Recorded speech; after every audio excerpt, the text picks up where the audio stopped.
I'm going to launch my channel while you're out. Are you? And it's just going to be, the Music Snob. And I'm going to offer people a warm beverage. Okay. And I want people to go into the cupboard and grab a salami whip. That's Oh, yeah, yeah. that's where I'm going to go with it. And then I'm just going to talk about CDs that I bought in 2008.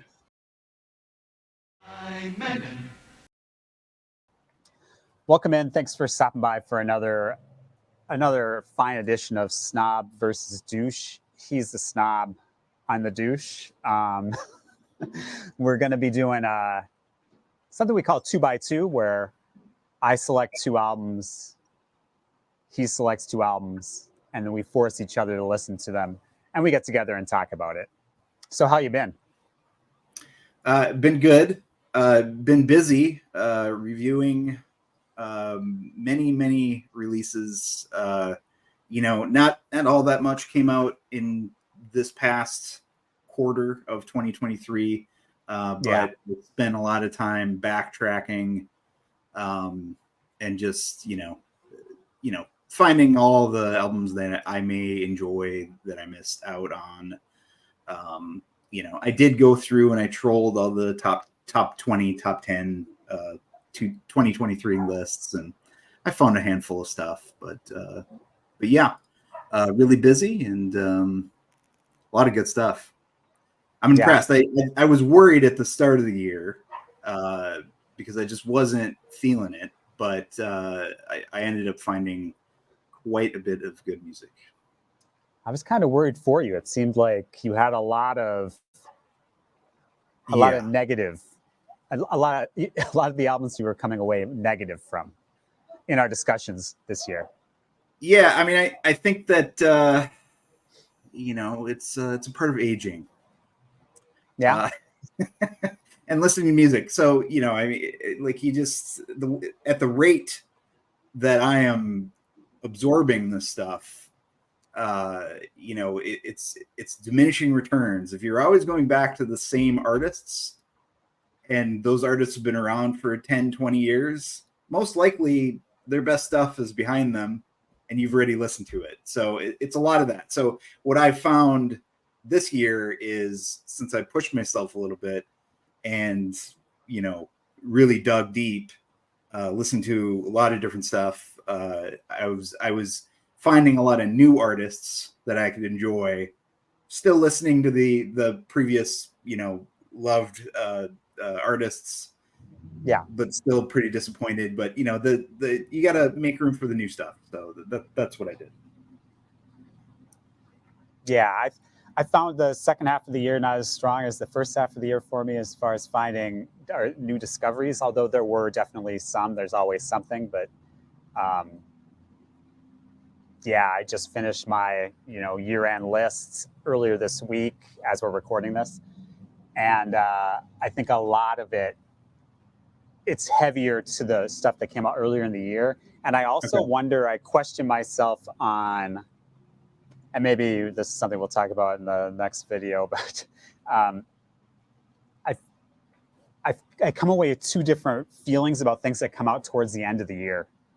Sometimes I think it's an advantage, and sometimes I think it's a disadvantage.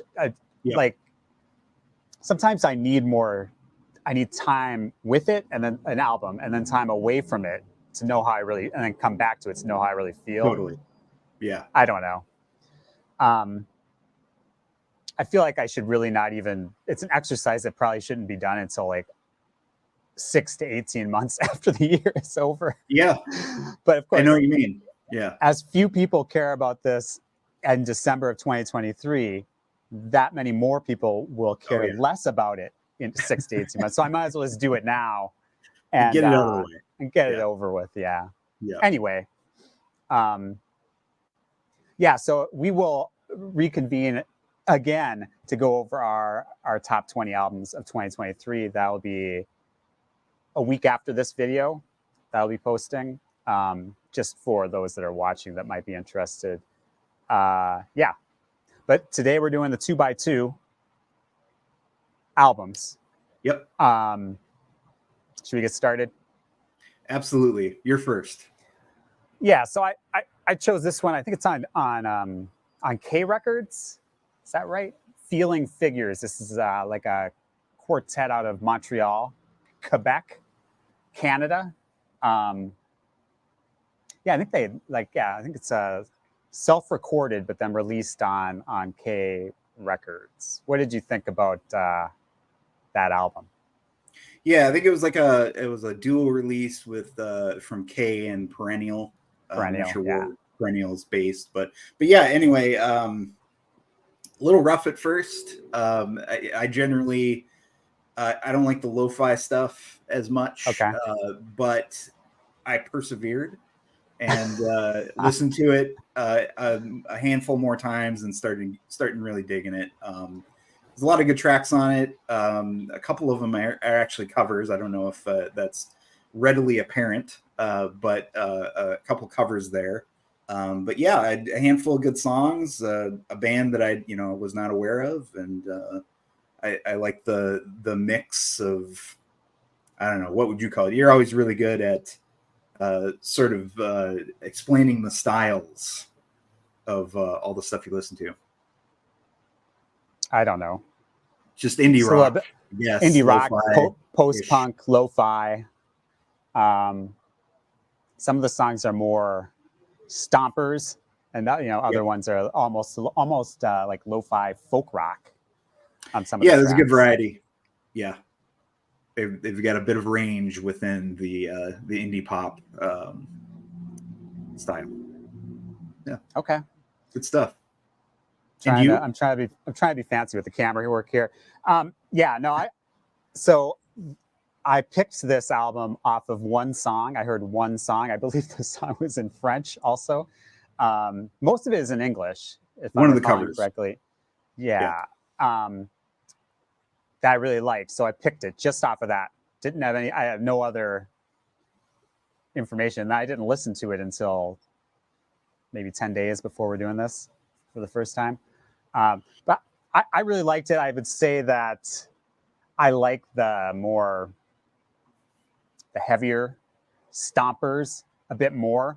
But as I've listened to it several times, I think the whole thing has grown on me. And I do like it. I think it's a winner. Yeah. From Montreal. Another band from Montreal. Take shape now in my mind and find a way into this weird world.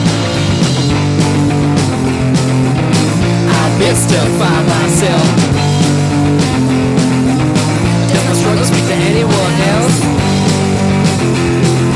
Cut out characters on a shelf. All right, so my first pick is Tele Novella, their new album called Poet's Tooth, out on Kill Rock Stars. They are a Austin, Texas indie pop group. Started out as, I think, a 4-piece, but now they operate as a duo. This is their third full-length record. The band is fronted by vocalist Natalie Ribbons and a former member of the group Foxtrot, Jason Cronus. What are your thoughts? So telenovela, I have Merlin Bell, the album that came out before this by telenovela, and I talked about it on this. I think this is you probably already said this. This is their third album. Yeah. Yep. Yeah, I like this one. It kind of that kind of whimsical country, or say almost whimsical cosmic country, like psychedelic a little bit, psychedelic pop and folk. A lot of interesting arrangements. Is some like medieval vibes, kind of like like Mary Timony's, some of her solo like albums are kind of have that medieval thing going on.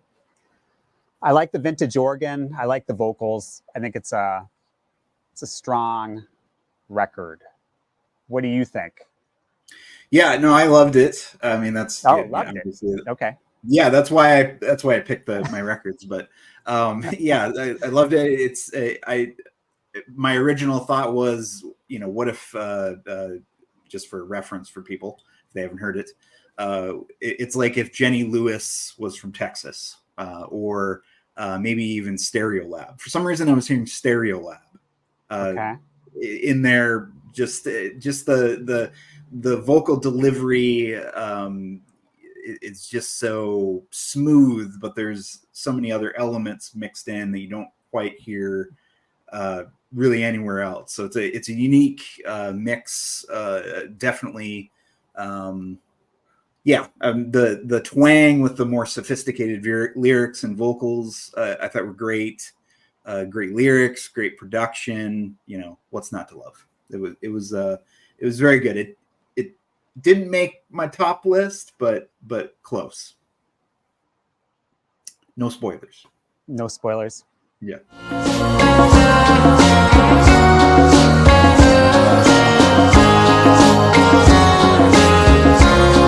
Because they are afraid, they will say things to scare you.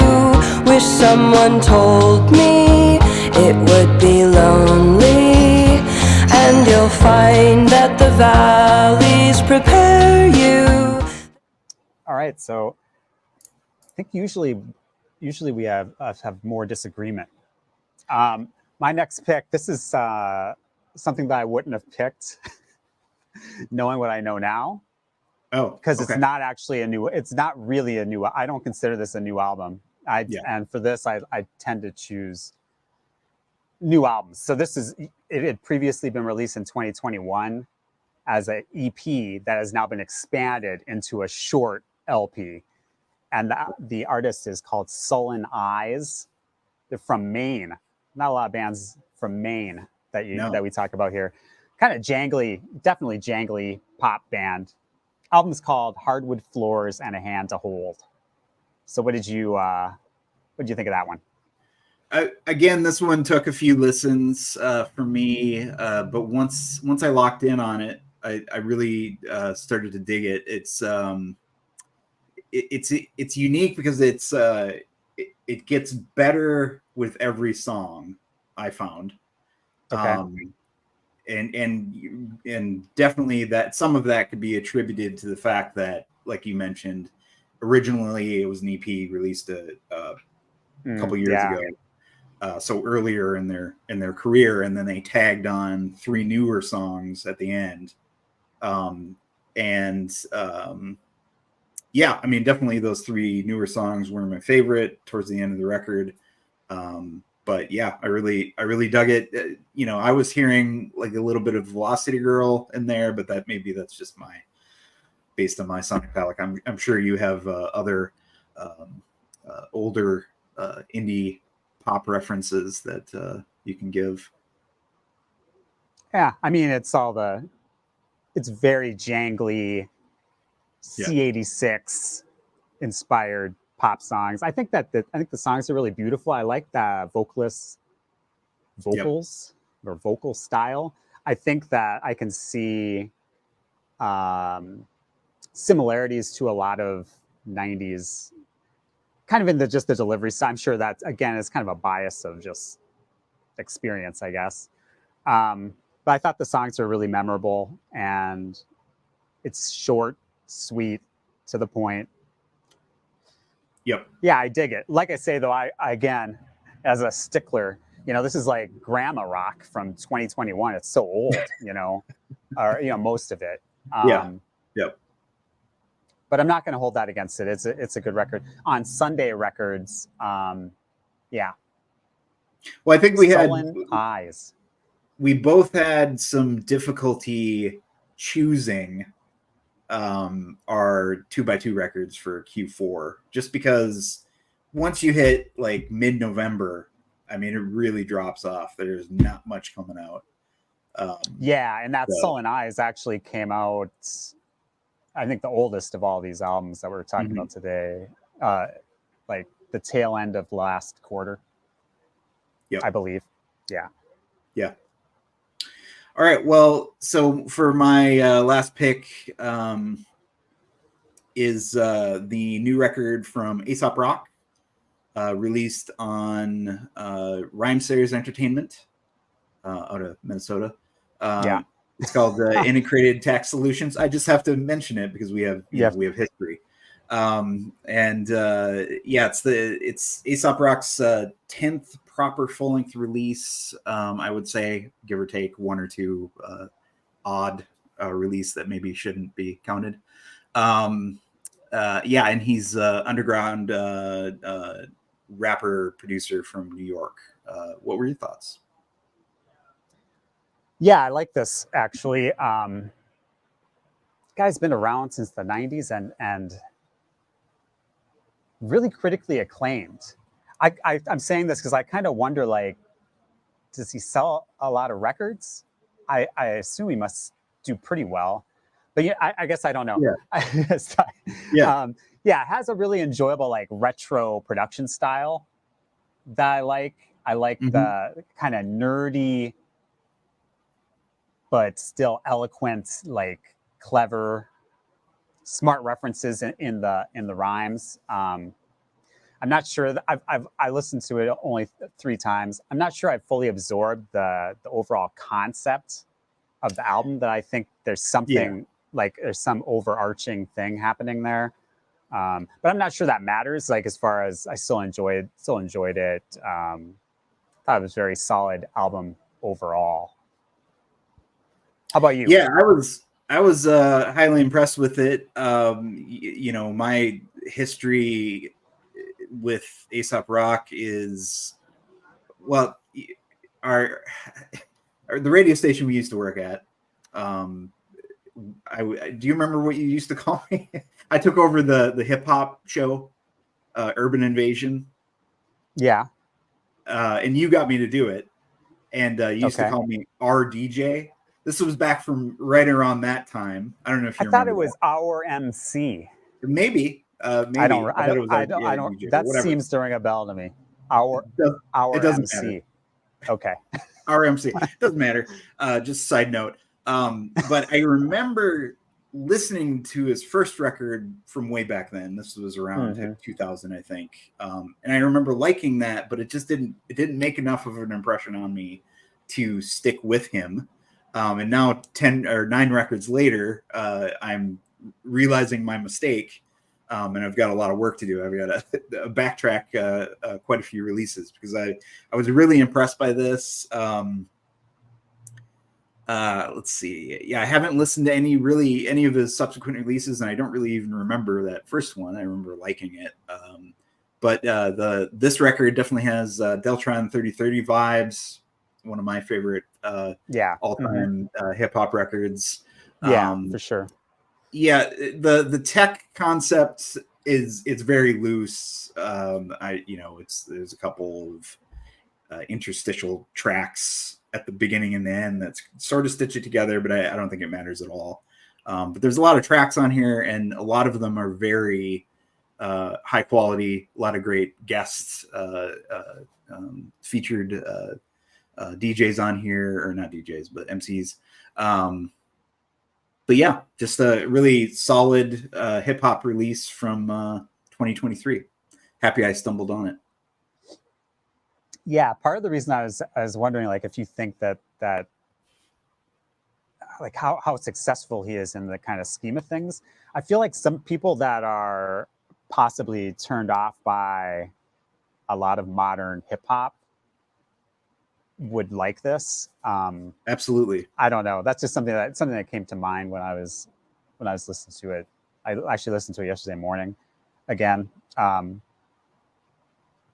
Anyway, it's a good record. I'm on that Bauhaus, I'm on that brutalist, I'm on that OG, you on that new to this. I'm on that Matador, I'm on that bullfight, you on that bullshit, I'm on that dirt bike, I'm on that 12 o'clock, you on that road rash, you on that credit line, I'm on that cold cash, you made the stock crash, I took that stock up, you on that pitfall, I'm on that good luck. I'm on that Mobius, I'm on that minor threat, I'm on that... Yeah, I think that in 2023, you're sort of seeing this resurgence almost of sort of the underground hip hop of around 2000 gained a little bit more steam or a little bit more action, because I think maybe people are a little fatigued by some of the newer stuff that's so much more mixed, and the sort of smooth, mellow, mumbled vocals. So yeah, I mean, what is it? Mike Woods, Billy Woods. Billy Woods. Billy I mean, Wood. Is it Woods or Wood? Billy Woods.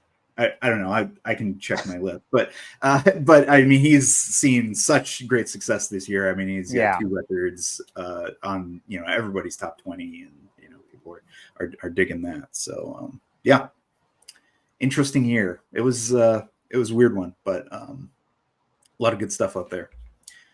Yeah. So I don't know if you have any other notes about Q4, but I have a handful of records that I just wanted to mention. Okay. My experience with them. Okay. The way I do this is other albums of high quality, failed listening experiments, and disappointments. Because there was before you start, yeah, we did this. I don't remember. I guess a few months ago now, we did a similar thing. Yeah. And a number of the things that you asked me about, I actually had listened to, but in the video say I didn't listen to them. I don't know if I'm having a hard time with the names of certain things. I don't know. Anyway, just an observation that last time when I rewatched it back, I realized no, I have listened to that one. Or I look at the album artwork of something. Oh yeah, no, I did listen to that already. You want to do a reaction video where we sit together and watch that video, and we can? Okay, never mind. No. So yeah, other albums of high quality. I just want to, handful of mentions here. I actually did enjoy quite a bit the new Semisonic record. Okay. And I don't know if you listened to it at all. I would encourage you to give it a chance. But yeah, it's called A Little Bit of Sun, out on their own label, Pleasure Sonic. I think it was their 3rd full-length record. After many, many years. It's got to be there. It's got to be at least their. It has to be at least their 4th. 4th, probably. Yeah, that sounds about right. But yeah, I actually liked it quite a bit. There's a lot of a handful of really good tracks. I felt like it was recapturing a little bit of the magic of early Semisonic and also the previous band, which I'm completely slipping my mind. Trip Shakespeare. So that was actually really good. Another record that came out this past year that was a huge surprise to me, and I was so happy to see it come out. And you listened to it as well, is American Analog Set, one of my favorite indie pop groups of really all time. I love them so much. Happy to see that they released another record called For Forever out on Hometown Fantasy Records. Really dug it. There wasn't any tracks on it that really gut punched me, but a lot of it, was really great. And it's a great record overall. It just didn't have those. How'd you feel about the kind of change in direction a little bit on there? You didn't have a problem with that? I didn't. As somebody who's a fan. It's a bit of a more of a progression from where they're at the end of their career. I would say, you could kind of sense some of that undercurrent happening towards the end there. Yeah, I don't know. I mean, did you? And it certainly wasn't anywhere. It wasn't similar to the 2 records that Andrew Kenny released in the between time. I'm not sure if you're familiar with the Wooden Stars. You probably are. Yeah. Yeah. That second Wooden Stars, you say that like you have they're your mortal enemies. No. I'm just agreeing. Wooden Stars, that second Wooden Stars record, that's so good. And it's certainly a bit of a surprise off of those 2 records, but given the way the world is nowadays, I could see that sort of the negativity or just the pessimism kind of creeping in a little bit more to his writing. But I don't know, like when this record came out, I was confused for the longest time because I couldn't tell whether it was all new material immediately. Initially, I could not tell if it was all new material when they recorded it. and it seems like from their press releases and stuff that they actually recorded this music over a long period of time, over many years. Yeah, that's the impression I'm under, like almost a decade. Yeah, which is unique. Yeah, it is. Yeah, you don't see that very often, but yeah, definitely happy to see that come out. Another good release that came out that I dug just recently is another release, co-release from Perennial and K. I'm sure you probably listened to this, Smashing Times, called "This Sporting Life." Yeah, I like that one a lot. I was impressed by that one. That was really good. I don't have much more to say about that one. There were so many failed listening experiments for me. Just to name a few, I could not get into either record from Bar Italia. Now, I know you like them, right? I like them, yes. Okay. I wouldn't say that I'm not over the moon on them, but there's enough that I like that, yes, I definitely like them. Yeah. Just for whatever reason, I can't get into, there's something sort of off key about the vocal delivery, and it just doesn't vibe with me, but they're getting so much attention. Yeah, they have the 3 different vocalists. I think that's part of what works for me, is that they switch out the vocals. It adds the variety. Yeah. Yeah. But yeah, I can see that. I know a lot of people, I know other people that also aren't that into them. Sure. And I did see that you did cover this one in one of your videos, the new album by Das Coolies, DK1. Yeah. You did not like that, huh? I did not think that. No. Yeah. I was pretty disappointed by that, but not a huge surprise, just given, I'm a huge Super Furry Animals fan. So if you take the lead singer out of the equation, the person that I think wrote probably most of the lyrics and sang, what you're left with is Das Coolies, basically. And Gruff, Gruff. He's a solo album coming next year, also. Yes, early next year. I'm excited for that. I've dug pretty much all of his work since. But yeah. So disappointed in that there was a new DuckTales release called The Cradle on New Images Limited. Didn't really get into it. It seemed very lo-fi and just kind of a afterthought release. New Land of Talk called Performances out in Saddle Creek. I'm a big Land of Talk fan, but this one just didn't jive with me. It's just a little too sad and somber. I couldn't really. There's nothing to grasp onto. I tried the album from Wild Nothings called Hold on Captured Tracks. I don't know if you check that out. I listened to it. Yeah, I did listen to it. What do you think of that? Just no go. It just I couldn't. There's nothing to latch onto there either for me. Nothing resonated. It didn't really grab me either. Other records from him, but this one, Blue Oceans, Fertile State out on Slumberland. I had higher hopes, based on the label, but I just couldn't get into it. Did you like that one? Yeah. Is it your number one? No, I'm just kidding. Yeah, that's my number. No, it's not. I like. Yeah, it's not my favorite record, but I enjoyed it. Yeah, fair bit. And then Drop 19s, they got a lot of press because they were sort of a shoegaze band forever. The 90s, and they're back after ever. And I just listened to it. I didn't get it. What was your take on the record? I was actually going to pick that for this, but I figured you wouldn't like it.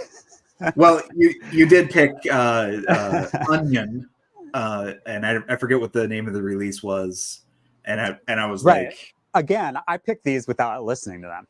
Yeah. So the reason that I went back on that one was more to do with it's not in English, right?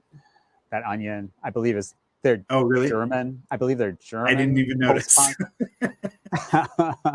Maybe I'm wrong. Maybe I'm mixing I think it was in English. Maybe some of it's in English, some of it's in a different language. Yeah, I mean, I would have been perfectly fine to review it. It just wouldn't have been a good review. Yeah. Sometimes it's good to have not a good review for fun.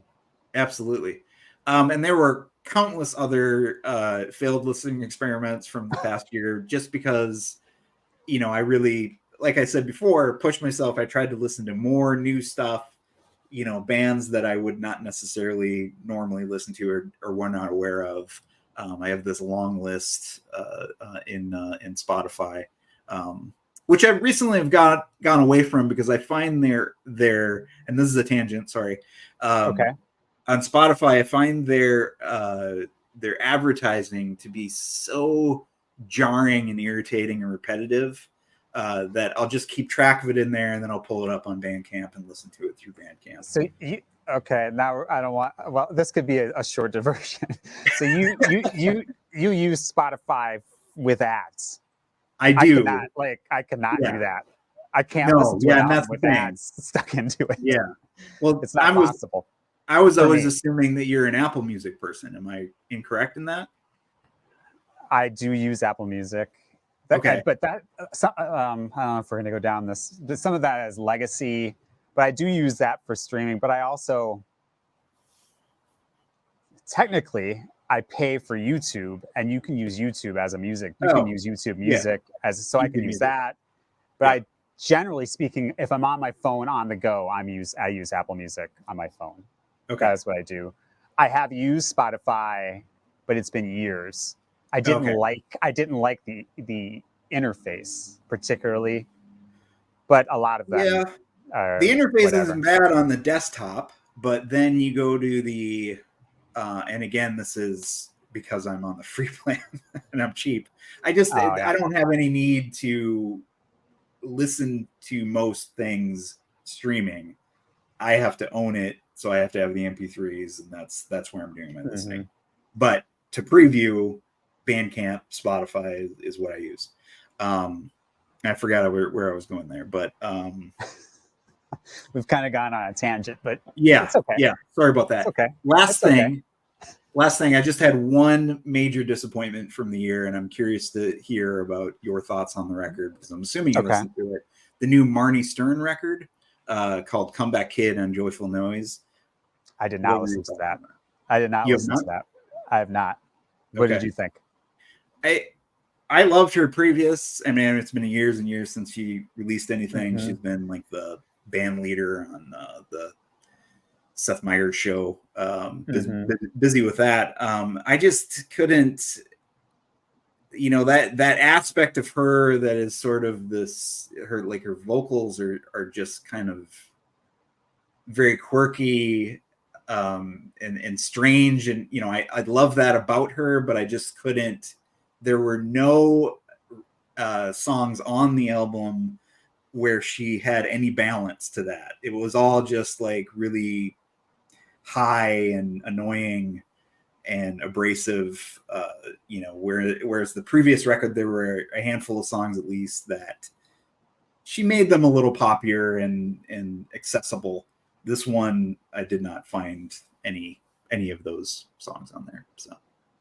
Yeah, I read about it a few different places. Is it probably something that I should listen to, but I have not listened to it. It didn't strike me as an urgent one for me. But no, definitely not. Hear from me. But yeah, that's the gist of Q4. That's the gist. Yep. All right. Should we just end it? Okay, let's just end it. All right. My apologies. That was a complete waste of time.